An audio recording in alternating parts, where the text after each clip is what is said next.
everyone, my name is Tracy. I'm going to explain about the English beginner course in this video.အားလုံးပဲမင်္ဂလာပါရှင်။ကျွန်မနာမည်ကတော့ Tracy ဖြစ်ပါတယ်။ဒီဗီဒီယိုလေးထဲမှာ English beginner course ထဲမှာဘယ်လိုဟာမျိုးတွေပါမလဲဆိုတာနဲ့ပတ်သက်ပြီးတော့ရှင်းပြပေးသွားမှာပဲဖြစ်ပါတယ်။ Okay, let's start.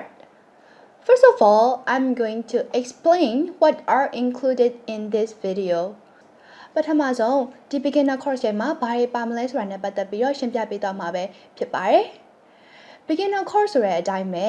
အင်္ဂလိပ်အခရာတစ်လုံးချင်းစီရဲ့အခြေခံအတန်ထက်တွေကအစသင်ပေးသွားမှာဖြစ်လို့အင်္ဂလိပ်စာနဲ့ပတ်သက်ပြီးတော့အတွေ့အကြုံမရှိတဲ့သူတွေကအစတက်နိုင်ပါတယ်ရှင်။အဲ့ဒီအပြင်ဝါကျစနစ်တကျဖွဲ့စည်းပုံတွေဒါမှမဟုတ်ရင်ပြောလေးရှိတဲ့အသုံးများတဲ့စကားပြောတွေအဲ့အရာတွေကိုပါထည့်ပြီးတော့ရှင်းပြပေးသွားမှာဖြစ်တဲ့အတွက်ကြောင့်ကိုပြောတဲ့စကားကမှန်ရဲ့လားကိုရေးတဲ့စာကမှန်ရဲ့လားစိတ်ပူနေတဲ့သူတွေ